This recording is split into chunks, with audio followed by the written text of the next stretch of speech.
So I have a very wild story for you here.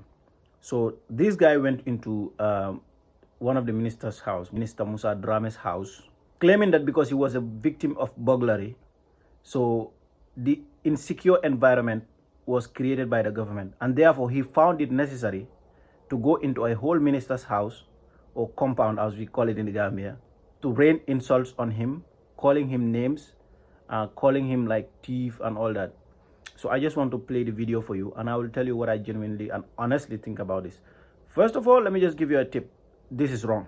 You don't trespass people's property and think that you will just get away with it. It's wrong. Absolutely wrong. You cannot do this. But let's watch the video first, and then I will tell you what I think about this. Assalamu alaikum wa rahmatullah. So you see, as you can see on your screen, he's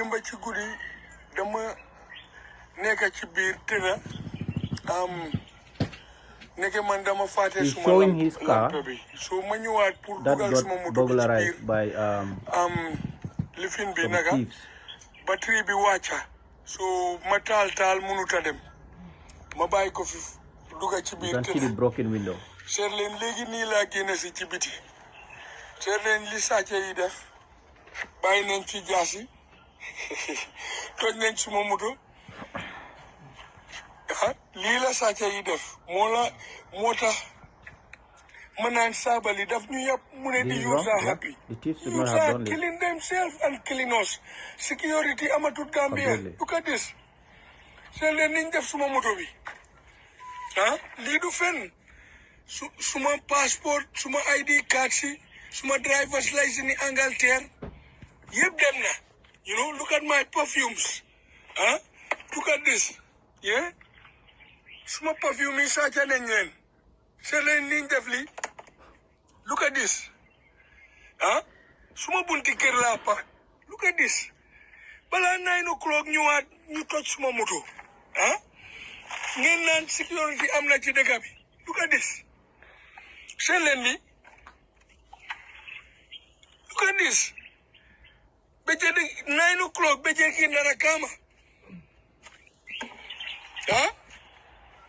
Adama Barrow li leta. Ñu buga nga katande am gena ci dëkk bi kenn amatu jaama ministre yaa ngi toj seen caapande di sàcca nit ñi ministre bi nekk fii moo gën a toj caapande am dama dem ba ci moom ngeen gis ko look at this is what happening in the Gambia my minister dëkka.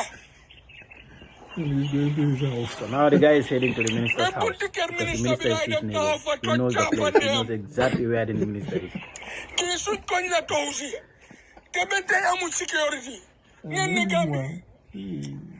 No, man, this is what we are going through. And his name is Alieu Aziz.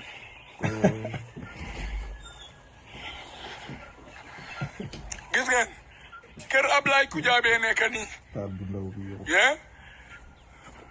NIA director before. Momom Tami. Minister Bangini, how much turam nak? Moy kimela nane. Kineka fi, how to call it? Moroccan airline oya hostess bim jendal kir. Gis ngeen li Chinese yako sampa in 3 days. 3 days. Look at this. Coincidentally, the police officer came out. Fila deka. This minute, keep him new if he's a new can. Next door, Ablaye Kujabi is a new uko. Police bang in the Genasi. Come and see what they done to my car. The minister and fee. Gambia, we need a change, and we're gonna have a change. Police is completely disinterested. Come and see my car. They're fucking very up. professional police officer. Keep it in Sumabundike. They fucked up my car. So yen minister being an affair. This is what I'm saying. This is what I'm saying. Minister. Look at him. So malale my one That sense of look at this entitlement. minister. Pushing the door like yours. Suddenly, look at this. Minister. Yeah, Adam Barrow Sacha Panda Yasa Minister. Corruption and go. Look at this. This is corruption. We are tired. We are tired. Hey, I've come to rule Gambia. Ousmane Sonko Diomaye nekk président Sénégal Gambie ñun benn la ñu nekk si ku ko bañ ñu toj sa caapande. So you have all seen the video. This is wrong. Like I said, please do not indulge in activities like this. Let's be honest here. In the first place, if you are a victim of burglary or robbery or whatever kind of crime, of course, as a taxpayer, you ought to get some sort of security from the government. But you cannot link the government directly to any kind of crime that happens to you or your property. That's just wrong. That's a misconception of the law. And it is fair to say that this is a direct result of sometimes dishonesty among people. Many alonko wolle ba politiko kono, and many alonko wolle ka diamolke, and many alonko wolle ka wolle voice sort of when they speak about some issues. Because mojamabi we just love sensationalism. Okay, but if I decide today that I'm going to steal from you, that's not the government's responsibility. And I will tell you what the government is doing wrong here. What I believe they are doing wrong. But in this instance, okay, that's nothing new in Gambia. That has been happening for the longest time.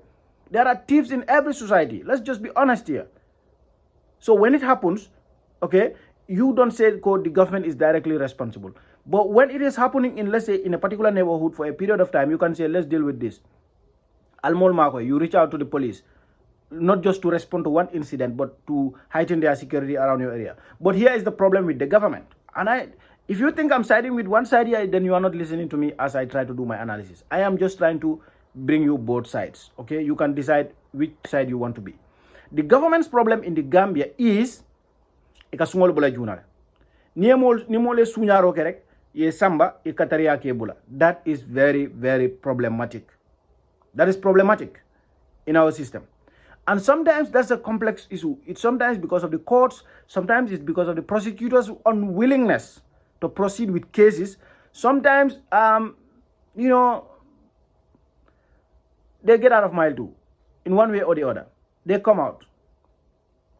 A case in point is Karanda. Karanda kamune nyine banda by now. Karanda ekuwe mbeke Gambia. Cases all member Karanda kunto is in dozens in Gambia. The guy is literally a free man. Who knows how many people he has already recruited? Who knows his capabilities? All we know is a crime here and there. He's a petty criminal. He's a big criminal for a petty criminal, by the way. And he thinks he is smart. He even thinks he is smart. That's, so criminal although minds as far as you don't punish them adequately. So the lack of punishment, one very serious problem in the Barrow government. Corruption of punish, sungol from punish. And the danger side is, and I'm not encouraging anybody to, pray in manya sipag. Ola nyiligo. So ninyin siata banko kamone kanaka dolbi yene sungomote kalafile they like to take care of business. And that is also dangerous. Woman national, very big national security threat. Was it kulu nole? Memu fit not. So there are two sides here. Ola nyiligo individual case na ketela. You don't have any right whatsoever. You can understand it. But a minister at home is nothing more than a family man. You cannot do this to a minister. Na lota banta fang maybe abe chancel kekang abe kumol foka you can understand, but ita do no la suokono yala security breach. You don't do that. Yeah, endanger already. Aside from trespassing, you cannot do that. Alanga nyo yamar kukendola nim ndolbem oppositionality, and we are very seriously concerned about the security situation in the Gambia. Ndenga miranya na kumasela fonyela because when you call me the problem all fola ngajela be Umar Wali was highlighting something very important. Senegal El Katala to the extent of drono use against our people in Gambia. Those are nasty conducts. Umanya nakake in any country.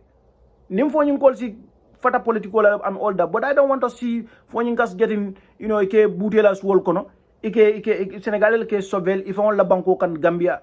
I would never ever support that. Never. All I believe is I defend no with my strength, mba defend la. That is wrong.